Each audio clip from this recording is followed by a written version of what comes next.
This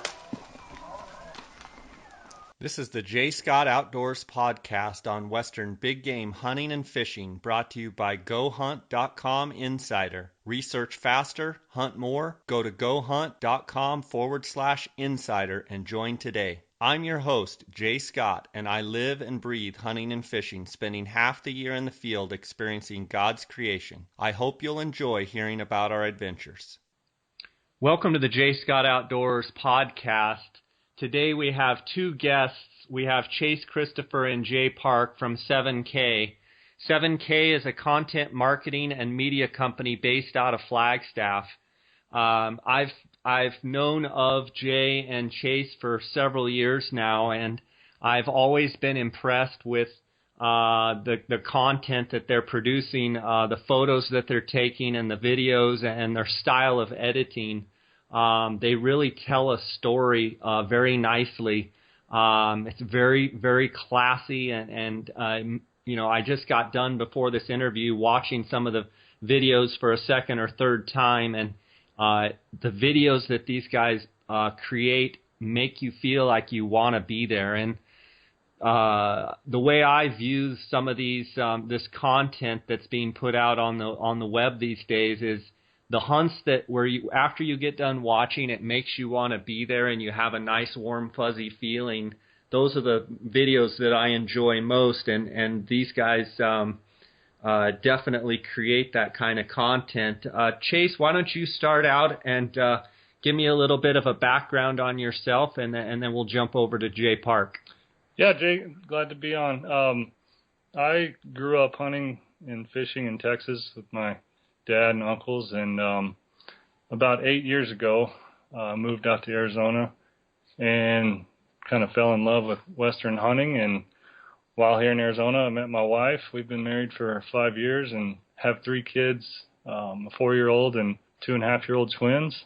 And I'm a full-time lineman and for the utility company here in Tucson, and then that's about it. So you're from Tucson, but I can formally say that you didn't go to U of A. Is that what I'm gathering? I did not. I went to WT in North Texas, out of Amarillo. Okay, so you're not a true Wildcat, even though you may pull for them because you live there. You're not a true Wildcat, which makes me smile because I'm a Sun Devil. But I do have some Wildcats that I do love. Yeah, I'm an honorary Wildcat because of my wife. But yeah.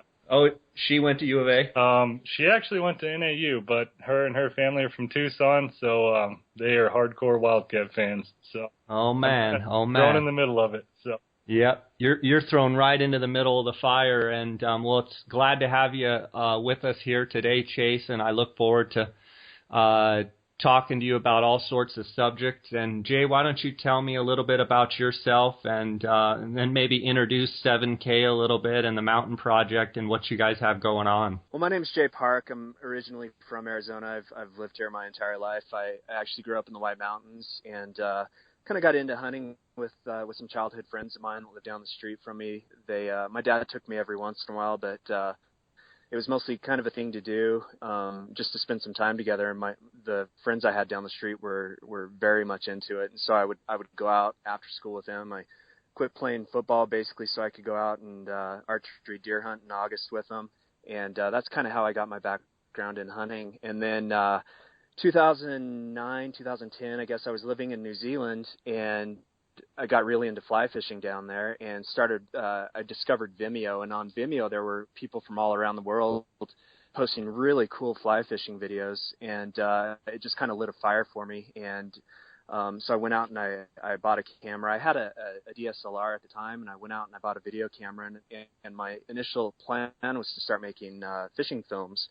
And moved back to Arizona in 2012, and Arizona, obviously, fly fishing opportunities are sparse, and so I decided to turn the camera towards hunting. And I met Chase in 2013, I guess it was, and I had seen some of the videos that he had put up on his Vimeo page, and I really liked them, and had the opportunity to meet him there. And we kind of brainstormed together and decided that we'd come up with something and start making films together, and that's kind of how the Mountain Project was born. we turned once we started making a few films, we kind of realized that there was a little bit of marketing potential with this. And I have a marketing background, it's what I studied in school. And so we decided to create 7K, getting its name from the fact that we're located in Flagstaff, Arizona, and at 7,000 feet elevation. So 7K kind of exists to work with brands and help craft and tell their stories across the web and across social media channels. The Mountain Project is basically it's a piece of content that we're offering to a couple of different brands that we've partnered up with on it. And basically what we do is we tell the story of mountain and western hunting in ways that traditional made-for-TV productions don't. We try to bring narrative storytelling and cinematic production value to hunts that are typically hard to document well, because you're loading up a camera and you're packing in 5 to 7 miles. You're in some gnarly terrain that's not easy on you, let alone your camera gear. And that's kind of what we're trying to do with the Mountain Project. So we've got a few films made, and we've got some companies that we're working with, and so far the reception's been pretty good. So that's fantastic. Yeah, and I've seen your videos, and I've watched them here for the last couple of years. What is the best way for people to see your content? What are your different avenues, your channels, platforms, et cetera? How do they find you, Jay? Well, our idea is that we put it everywhere. Basically, I mean, these aren't films that go away.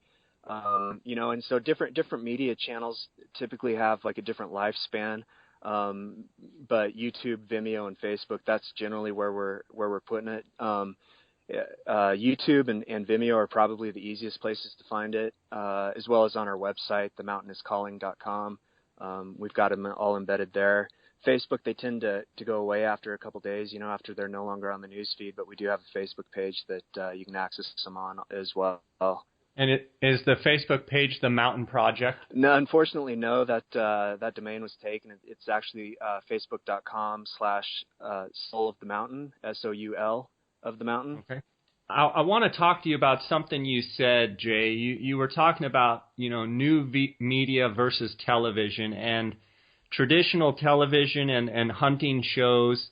I think I'm a fly fisherman as well, and it seems as though it kind of started with backcountry skiing, with the Warren Miller. You saw some of the cutting edge, maybe some of the surfing videos. And then it seems like some of the fly fishermen, like you said, in New Zealand, kind of took that Warren Miller, kind of feel, that surfing magazine kind of feel, and, started running with the fly fishing videos. And then you're starting to see it a little bit more in the hunting arena. In industry. Talk to me a little bit about the pitfalls that you see with traditional media as opposed to maybe the new way of business. The biggest problem with traditional television shows is the way that the outdoor channels are structured. Their business model is structured differently than other television programs. So they generate their revenue by selling airtime to anybody really who wants to put a show on the television. I mean, that's their revenue base. And what that means for the people who want to put a show on TV is they've got to generate a lot of money. And the only way they do that is by getting show sponsors that actually have the money that can foot the bill. And so their television shows end up being, 22-minute infomercials for the most part. Not all of them are that way, but a lot of them are really just sort of infomercials trying to sell product that you might not want or might not really care about. Whereas, sort of this rising generation of people creating what we call new media, it's just about the story. That's all you really care about. It's not centered around a central personality who's the host of the show who kind of explains what's going on. It's just about the hunt and just about the story, just about the adventure. And it's really resonating with a lot of people, I think. There's a lot of companies who are really getting into it. Sitka was kind of the first company that really started putting their money behind it, and I think it's done well for them. Yeah, and who do you guys in the industry, are there any particular people, whether hunting or other media outlets, are there people that you guys look up to and respect their work more than others? maybe could you mention a couple that you really like their work? Yeah, I'll start, and then Chase, you can chime in. But probably my favorite is they don't even really do hunting films, but everything they do is very good, and it's all outdoor related. They do a lot of mountain climbing and skiing and stuff, and that is Camp 4 Collective. They're based out of Utah, and their work is just phenomenal and very inspiring. It's kind of what Chase and I aspire to is to get our level of production kind of up to, like, I mean, we probably won't ever catch them, but just get it up to where they're at. They're probably my favorite, sort of outside the hunting industry, and then inside the hunting industry. Jeff Simpson kind of started this all. He was the guy who started Heartland Bowhunter, and then he left it and formed Arctis Collective and has a series called The Short Season, which they're always done very well. He's very good at what he does, and there's others. Chase has some favorites too. Yeah, definitely. Heartland Bowhunter, one of them, like Jay said, and then others. There's other guys doing it. The Rockhouse Motion guys, like he said, Jeff Simpson's The Short Season. There's plenty of them, and a lot of those are Midwest based. It's hunting whitetails or waterfowl or things like that. And we wanted to take that same approach and bring it into Western hunting.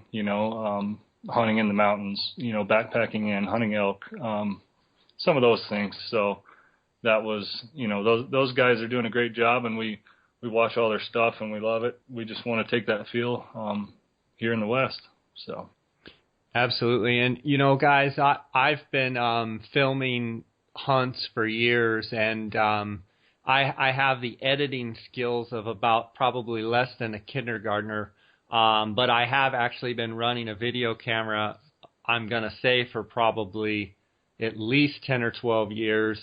And I can tell you that it is very hard when you're on these hunts to capture the true emotion of the hunt and the story. And do you guys feel like with what you're trying to do you pretty much have to have someone that's completely focused on catching all the shots and, trying to capture the story as opposed to hunting at the same time, which a lot of the stuff that I do is, I hunt and then try and capture what I can, but very rarely am I just the cameraman. I feel like some of the best stuff that I've done as far as catching the actual video is when I'm just running a camera, and I enjoy that, actually. I went up with my friend Jason with Kuyu in Montana and just had a ball because literally I had a few elk calls around my neck, but was just running a camera and just having a good time.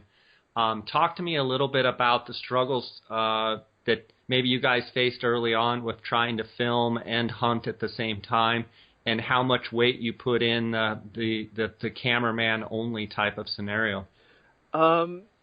Obviously, if you can have somebody there just running a camera, you're going to be better off. That said, like Chase's moose hunt last year, I wasn't able to go to Alaska with him to film, and so Chase ended up self-filming that entire thing, and I think it's probably our best piece.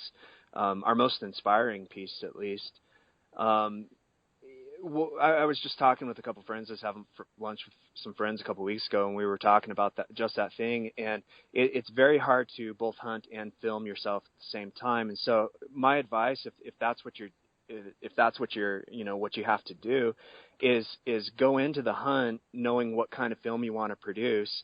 And then it doesn't take a long time to just get a couple of shots that you're going to need for the end product, and then get those shots and then hunt, and don't try to do them both at the same time, but kind of section it off so that you're filming and then you're hunting and then you're filming. But you have to have an idea beforehand of what you want to create at the end of it if you're going to do that. Do you go into it with a full storyline as far as kind of a cheat sheet, so to speak, on the different shots that you need to get in, so that it's somewhat like an outline, so you're not just freewheeling it? Do you have some structure going into it? We always have good intentions, and we do, and we never end up sticking to it. We never end up, getting all of the shots that we have on our shot list, but we always start out, hopeful. So that many we will. things change in the field, you know. I mean, the thing is it makes it really nice as when you have a cameraman, and but going solo, you have to take the time to do some of those shots, you know. And Jay, you know as well as anyone that there are a few times during the day while hunting you might have a little downtime, and instead of resting or doing things, you know, we're shooting video, and we're trying to get those shots. So it's kind of a never-ending process if you're going to film yourself. So. Yeah, and a question for both of you guys is, do you love filming as much as you do hunting? And if you do, great. If you don't, on maybe, 1 out of 10 or, 1 out of 100, give me a, I like hunting, 70% and I like to film 30%, or I'm 50-50. I'd like to get both of you's answer with that. I guess for me, I don't know. I would say hunting may outweigh the filming just a little bit. I mean, I've carried a camera since I was in high school, and I love taking photos and video. But I do that to capture the experience, what I'm there for. So I don't know. I'd say 60% hunting, 40% filming, maybe. What about you, Jay? Yeah, I was going to say Chase and I are a good pair that way, because I'm probably the exact opposite, 60% filming and 40% hunting. I like to go on the hunts. I like to be on the adventure, but I don't have to be the guy behind the gun. And for me, it's not just filming. I like the whole creative process of putting it all together and coming up with something at the end of it that's really beautiful or inspiring. That's kind of what motivates me. Yeah, exactly. And it shows in you guys' work. You can tell that, that you watch the film and you come away, you feel warm, you feel fuzzy, you feel that emotion. Maybe there's parts during the hunt that you feel as low as the hunter, or you can really relate. And I think that's the part of the things that maybe traditional media isn't catching. They're trying to make up with voiceovers, and they're trying to make up with, it just doesn't resonate really with the people watching the shows. But guys, let's jump into what kind of cameras are you using for these films, and maybe even I notice you do some. I think you've got some drones and stuff. Why don't you dive into maybe your go-to cameras for your shots? Right now, what we're running is I'm running a Panasonic GH4. It's a 4K camera. It records 4,000 lines of resolution in the body of the camera. Creates like crystal sharp images, and it's got a really, really great color profile as well. It just really nice, beautiful images. The only downfall to that camera is it's got a pretty small sensor size. So as the light starts to fade, it becomes mostly useless. And it's nice because Chase has a full-frame Canon DSLR that he's using, which gathers light and just takes a beautiful picture. Last year, when we were working with the guys at Gila Outdoor, they have a big Sony Super 35 camera. It's called an FS700, and it's the slow-motion camera. And we're working on saving up the money to get the FS replacement. It's called an FS7. Just a really great picture out of that camera. Now, are most of the cameras you're using, are they DSLRs, or did I hear you say that you actually shoot a more traditional video camera and Chase shoots a Canon DSLR? No, they're both DSLRs. We have a Canon XA20 as well. That we only use it when we need a 20 power zoom. The problem with most like handheld camcorders is that they have really small sensors, and even though they're shooting HD video, that's 1900 pixels wide by 1080 high, the pixels on those small sensors are really small, and so you don't end up getting like really good color depth and contrast. And that's something that for what we're doing, what we're trying to create, that's more important even than having the HD is just getting really good colors and contrast and beautiful images. And you just can't get that with a $500 Sony or whatever. That said, the picture is one thing and the story is always more important. So you could shoot a great film on an iPhone if you wanted to, as long as the story's right. Sure. And Jay, just to be clear, you said it was a Panasonic GK4? GH4. GH4, okay. Yeah. Okay. And at what point did you guys move to the DSLRs as far as realizing that how much better quality they were for what you were doing? I started with a DSLR. I had what was it? A Nikon D500 that shot 720p HD video, and I didn't even realize that it shot video. I just had it as a still camera, and I took a picture of or a video of one of my daughters and posted it on Facebook, and had a friend comment about how beautiful the video was, and I thought, wow, this is actually really good. That was probably 5 years ago before I really started getting into making videos, but so I never really went to camcorders. I did buy an XA10, a Canon XA10 for a while, and was never really happy with it. Gotcha. And can you take great photos with those cameras as well, just with the click of a button? You're either on video mode or on photo mode? Yeah, Chase's especially, because it's got a full frame. I mean, it's a full 35 millimeter frame. Mine not so much. The frame in my camera, my GH4, it's a micro four thirds, and it's about half the size of the frame of Chase's. And so you don't get like good separation between the foreground and the background like you do in Chase's camera. But yeah, it's not bad. It's just not the best for taking stills. You know, the benefits of all the cameras have benefits, like Jay's GH4. That it's a 4K camera and great with video, and he can pack 4 lenses into the backcountry, where, my DSLR takes great photos, great video, but to pack the same amount of lenses and equipment for that is almost triple the weight, if not more. And they all play their role. We use GoPros also. I don't know if you saw in the Alaska film, but we strap them to airplanes. We put them on tripods. We have a drone. That's separate. That's for after the whole fact.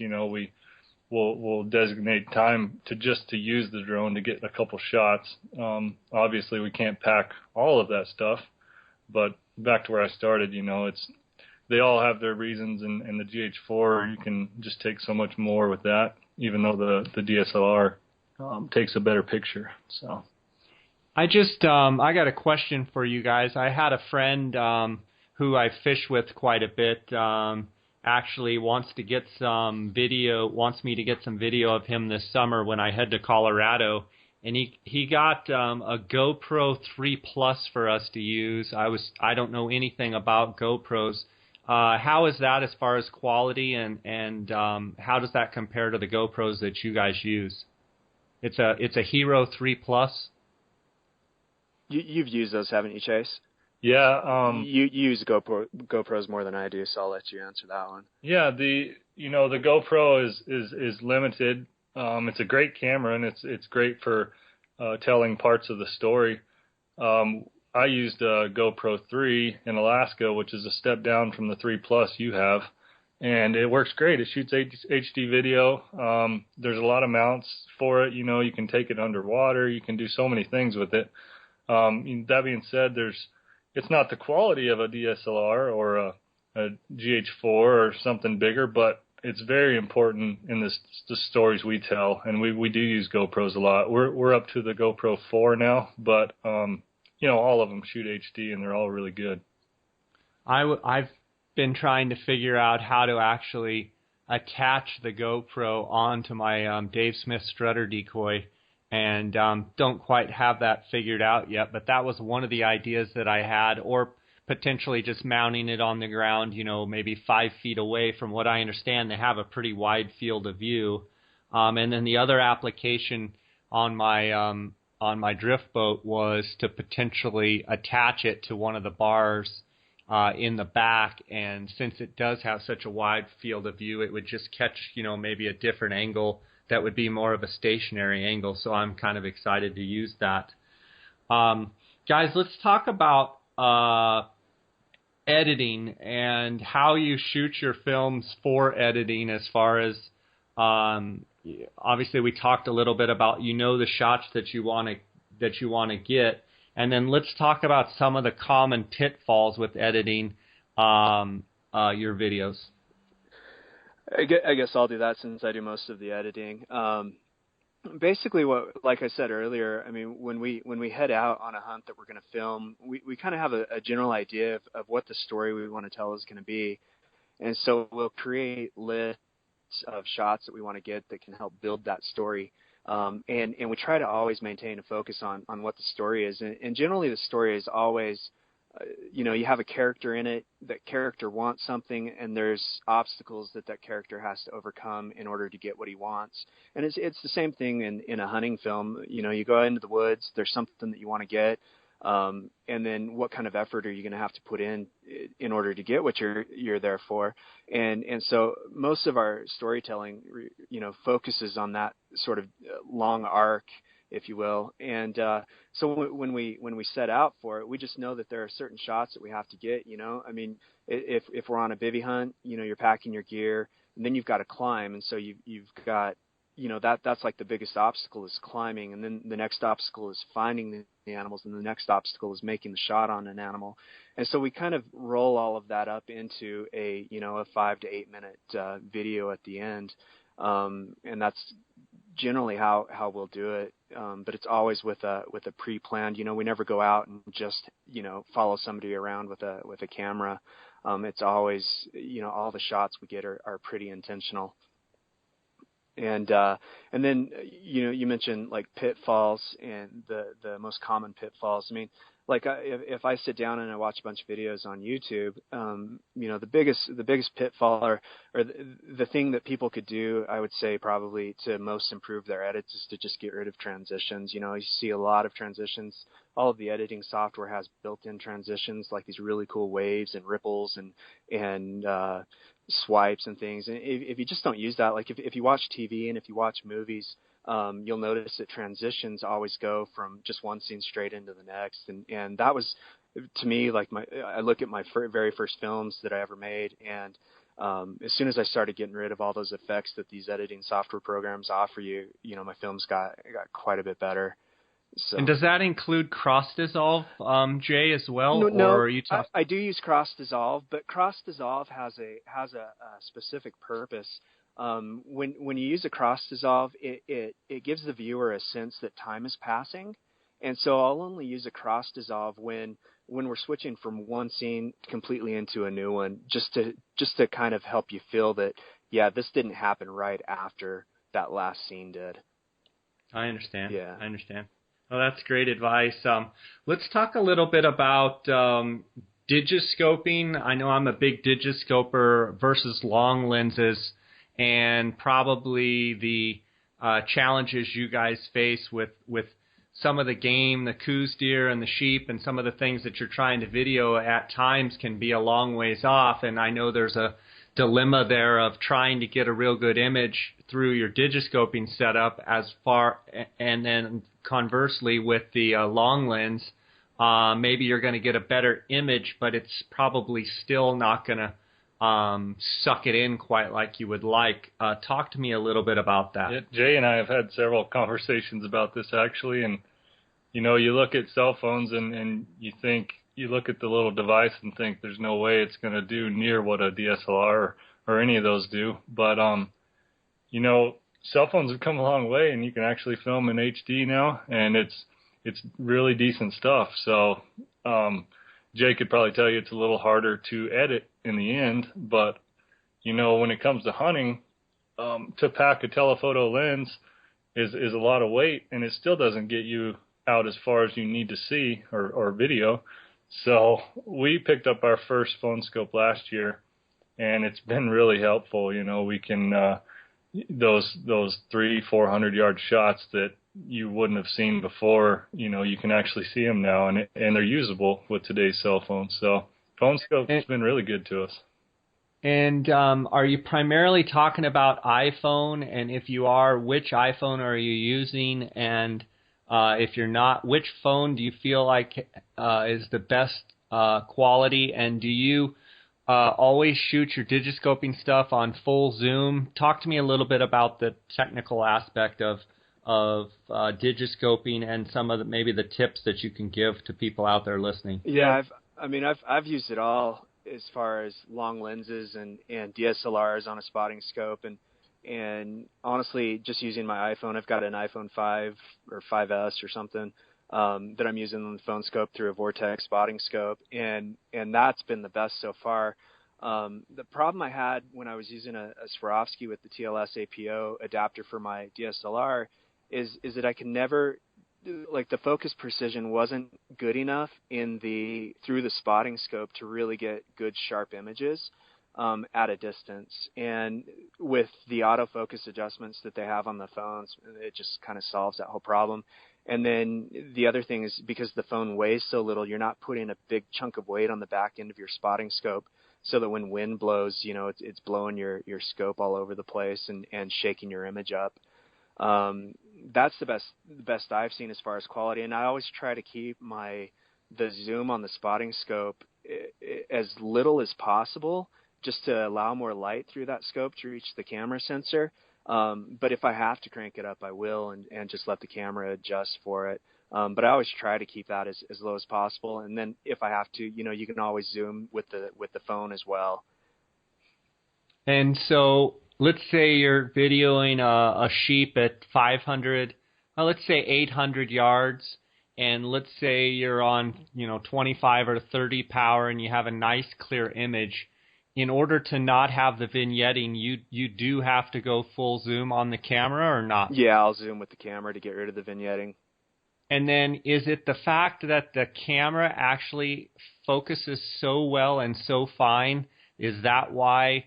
Because I use the TLS APO on the Swarovski 95 and that Canon SL1, and I get a lot better resolution and a lot better video and pictures than I was getting with, say, my Times Up adapter or some of the other little adapters that I use. But I think that's because the camera is so much better. Yeah, that's the camera. Originally, when iPhones came out in digiscoping, I was not. People would show me, well, I got video or photo off my iPhone, and I was just never that impressed. But what you're saying is maybe I need to relook at that, and that the iPhone actually can get some really high quality stuff. Yeah, it's a lot better today than it was 3 years ago. And have you used any of the Droid phones at all? Are they just as capable on the phone scope, or? I imagine they are. I've never used them, but I can't imagine why they wouldn't be.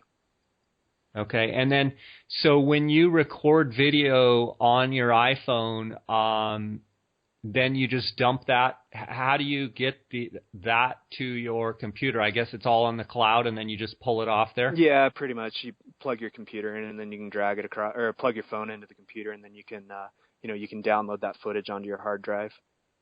Okay. And you don't have, there's no special settings. You basically just put it through your digiscoping device. You guys use the phone scope. And then I believe a little square box comes up. Do you actually touch that so then it's focused on your animal? Yeah. Or does it automatically do that? No, I'll touch where I want it to focus on it. And it uses where you touch to set the exposure as well, the focus and the exposure. And if you ever find yourself your phone jumping back and forth to focus, just a tweak in the spotting scope focus will help that sometimes. So. Okay, that's great info, guys. Let's talk about Vimeo versus YouTube versus Facebook for videos. Maybe what the pros and cons of Vimeo versus Facebook, and then the videos on Facebook. Yeah, Excuse me. Vimeo versus YouTube versus Facebook? We use them for different things. The YouTube has the largest audience by far, and so if you're producing videos, you obviously you want it to be searchable and discoverable by as many people as possible. And so YouTube is definitely the way to go there. I mean, they've got Google search power behind it, and the search function on Vimeo is just atrocious. You could type in a name for one of our films and it probably wouldn't pull up. It's really terrible. We use Vimeo for like a professional showcase or portfolio of our work. So we have everything on each of those channels. But then people spend more time on Facebook than they do on the others, and you don't have to rely on somebody to search you out to find you on Facebook like you do on YouTube for the most part. You can kind of publish it to the people who are following you. The problem with Facebook is that, you've got a limited lifespan. So if people don't log on while your content is in their news feed, they're probably not going to see it. Whereas on YouTube, it's all just kind of right there. So we use all three. I think a lot of people who are just getting into filmmaking think that they have to put their stuff on Vimeo because that's where the professionals put their films, and that just doesn't make sense. If you want to get your videos seen, just keep them on YouTube. It's by far the best channel. Guys, what do you guys have upcoming? Are you working on any projects at this current moment, or did you draw any fall hunts, or what's on the agenda here this spring and this fall coming up for you guys? Or is that top secret? No. I'll let Chase talk about that.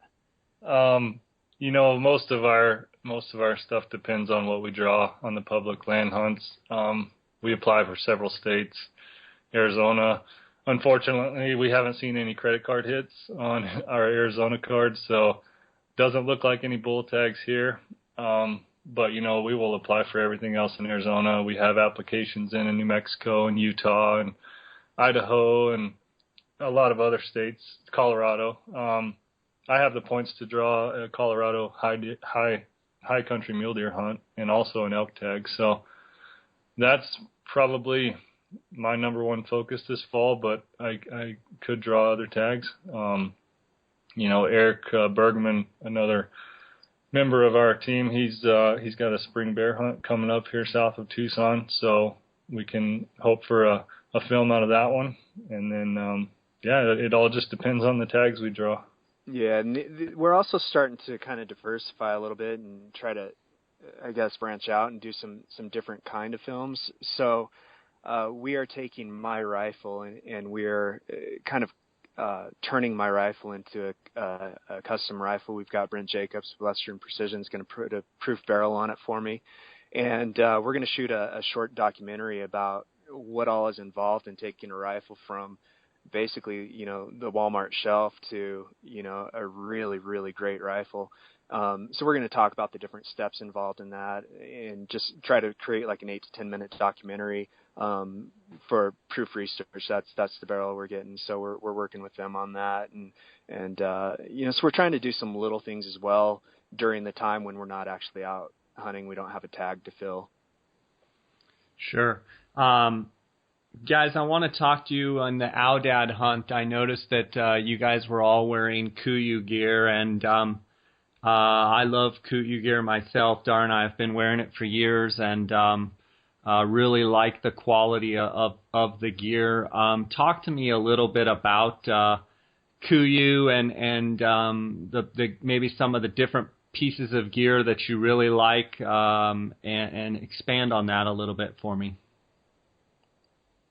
Yeah, for a long time we wore Sitka. I was kind of a Sitka snob. I just thought Sitka made the best stuff, and they do make really great gear. I ran into some KUIU stuff. A friend of mine had it, and I got to put my hands on it, and that's one of the drawbacks, I guess, about their direct to consumer business models, that you can't actually touch it until you get it. Unless a friend of yours has it. So I was fortunate to have a friend who had a Guide DCS jacket, and I compared that to my Sitka windproof jacket, and I really liked it. And so we started looking into their stuff a little bit more, and we placed an order. We don't have a formal relationship with KUIU by any means, but we placed an order and we got a bunch of stuff in, and it was kind of a light in the sky conversion story. I mean, our eyes were just open to how well the stuff is designed, the quality of the materials that they're using, and obviously the price is just a fraction of what you would pay for an equivalent from the other brand.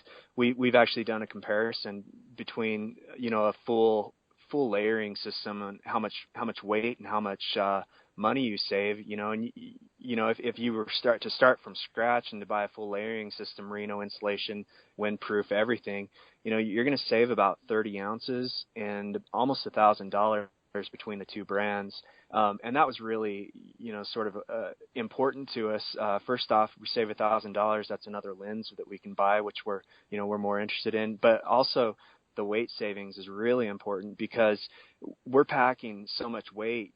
I have all of our hunting gear, and if we're going on a bivouac, we've got all of our hunting gear plus an additional 40 pounds of camera equipment that we're packing with us. So anywhere we can save, a couple of ounces just makes getting up the mountain that much easier. Chase? Yeah, like Jay said, we've always liked quality gear, and Sitka makes great gear, and I've purchased a lot of it, and as long as Jay has, and it's great stuff. And like Jay said, the weight difference is the big key.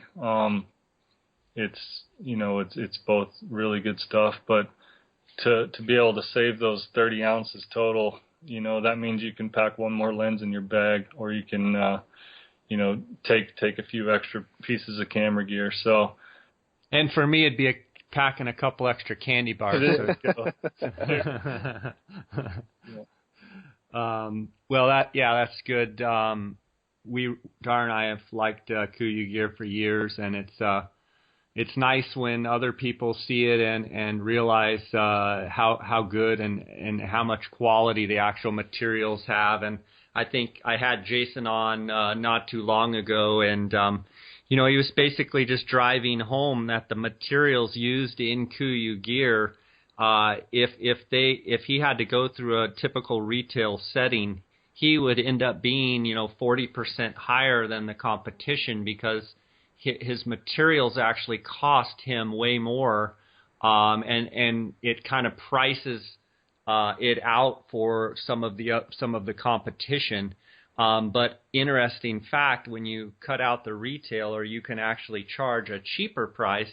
And so what you're getting is higher quality materials for a lower price. And, I think if you look at any of the hunting magazines or just look at any hunting pictures, KUIU seems like it has just really taken over most of the Western hunting. In my opinion. Yeah, there's no doubt that what Jason has done is pretty ingenious. Yeah, absolutely. Guys, tell me about Chase. I believe you or your wife shot a big mule deer a year or two ago. I want to just hear kind of the short version of that fantastic buck and how all that went down. Yeah, so I met my wife almost 8 years ago, and she's never hunted before. The most she's probably done is probably camping with her family growing up a few times.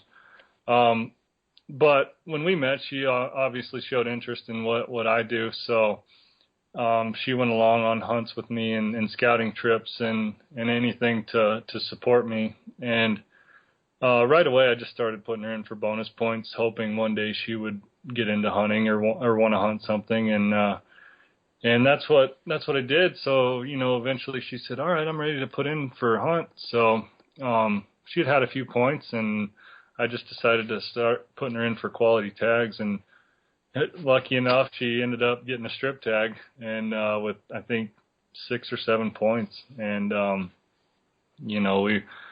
we had just had our twin babies, and we had a 2-year-old, and knew it was going to be a challenge, but there was no way we were going to miss it. So we had her family help and some good friends of ours help us, and made the trip all the way up to the Arizona Strip, and met up with a couple guys I'd known up in southern Utah, and they ended up helping us with some stuff, and we passed up a couple nice bucks, and Trevor Davenport, he took us into a nice area. We'd seen a lot of does, and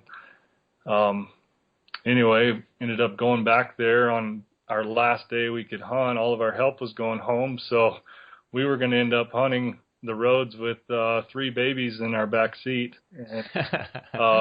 So we made a last-minute effort on a good area, and, we found a great buck, and she made an excellent shot at 475 yards, and couldn't be happy with the way it went down. She would have been happy shooting a forkhorn. I mean, she just was glad to be there, and she was getting a little stressed out with the kids, but, it was a fun experience for us, and it just worked out that she killed a giant, and, we're thankful for all the help we had. We couldn't have done it without everyone. So.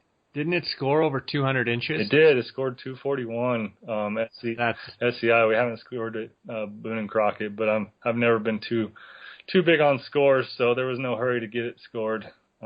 Yeah, just an awesome deer, points going everywhere. I still remember seeing the pictures of that. Congratulations. Thank you. Guys, I want to kind of finish today with you guys maybe giving a brief description of the films that you have done and just maybe any little stories that go along with each one of them, and or if you just want to talk about a few of them, whatever you want to do there. Yeah, why don't we just mention kind of our favorite ones and why? Yeah, perfect.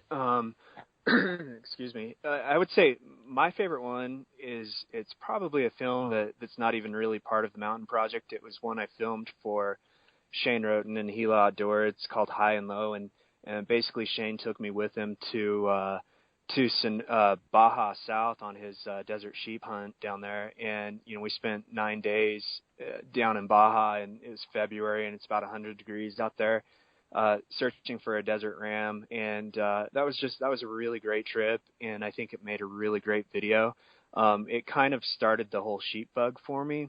I just saw how much fun they are to hunt and what neat animals they are, and it kind of converted me. I always was really into hunting coos deer, and now all I can think about is the day that I'm lucky enough to draw a desert sheep tag here in Arizona. So I'd say that one's probably my favorite one. I think the editing is good.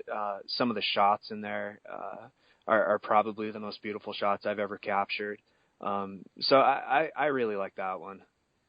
Yeah, I actually have seen that, and I like it as well. As not only that, I think you captured an incredible interview at the end with Shane, and the emotion of the moment kind of caught him. And, I think those are moments that, if you can capture as a filmmaker, I mean, it's gold, and you did a phenomenal job of capturing the emotion of that hunt. So I will second that. I really like that. I don't. Film. I don't know if people realize exactly how much work went into being able to do that for Shane, and so it's gotten some negative YouTube comments about about the emotion at the end of it and that he's not happy and stuff. But it was just sort of a collapse of literally decades of extremely hard work to be able to afford that hunt, and then it all just kind of captured in this great, South Baja ram. So that's what I really hoped that film would convey. Yeah, well, I think you nailed it absolutely. Yeah, for me, the Jay is really great at capturing that emotion and telling a story through his edits. Moose hunting was something I've dreamt about for a long time, and even as a kid, I'd hear my uncles and his friends that hunt talking about how cool it would be to go to Alaska, and it always kind of stuck in my head, and so I knew I always wanted to do that, and I saved up for several years, and actually last year made it happen and was able to go to Alaska. So I would say, my favorite film is 15-Year Dream, and a lot of that's because of the way Jay put it together. Going into that self-filming, only having so much weight I could take on a bush plane, I didn't know how I was going to capture that film. And going into it, and even during the film, I was worried on the shots I was getting, and am I telling the story enough, and still trying to have a great adventure hunting moose. And it just all kind of came together in the end, and that's probably my favorite. So, yeah, both of you did a fantastic job on that, Jay, with the editing, and Chase capturing that hunt. That was a really cool hunt. I loved some of the scenes flying in there, and then once you got the moose, just some of the scenery was awesome. I thought you did a really good job. Guys, do you have anything else you'd like to add before we conclude today? I thought we've had a good time together here, and I admire what you guys do, and I've been pulling Jay's leg for a couple years now, trying to get him up to do some fishing stuff, some films, some of the fly fishing, and we quite haven't connected with our schedules. But anything else you guys want to add with what we've got going today? The only thing I would add is to, don't worry about your equipment or your editing skills or anything. If you want to film your hunt, just go film it. And, even if nobody watches it, you've got it to watch yourself. And that's pretty much how it started for everybody. Nobody ever watched anything that I did 5 years ago. I look at them now and I can't hardly watch them, but it doesn't matter because I still remember those experiences. And I would just say, turn the camera on. And when you get home, just put it together and put it out there and just have fun with it.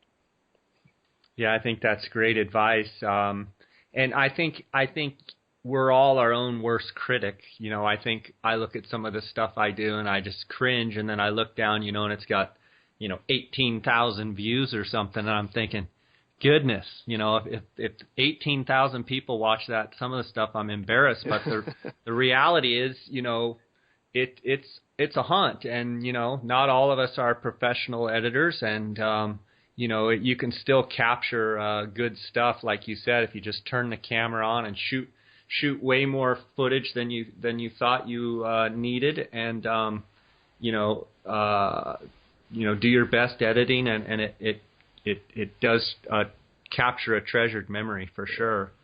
Guys, I want to wish you the best going into the summer here, and with the stuff you have going, and maybe we can touch base after the fall and see how you guys did with the draws. And I'm sure over the next couple months, as things transpire, you're going to have more and more stuff to do this fall, and I'm excited to see what you guys have up your sleeve. And I just want to thank you for being on here with me, and wish you the best of success here in the future. Yeah, I appreciate you having us, Jay.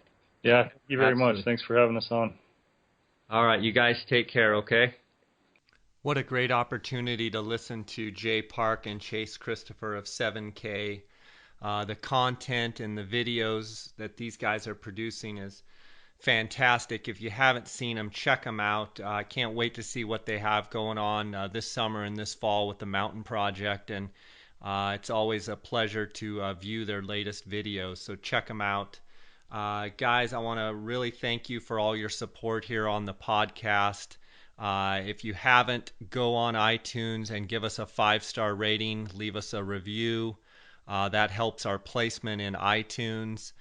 You can follow along at J Scott Outdoors Facebook, J Scott Outdoors Instagram, at J Scott Outdoors, on our YouTube channel, the J Scott Outdoors YouTube channel, also jscottoutdoors.com.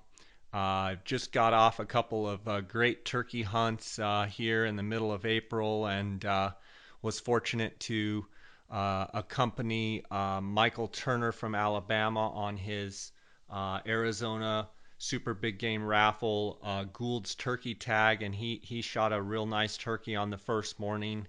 And I also was able to accompany my friend Casey Brooks and watch him shoot a Gould's turkey with his bow. He had purchased the Arizona auction Gould's turkey tag, and I had a great hunt. I'm headed to Mexico here soon. I've got about 2 weeks of hunts in Mexico.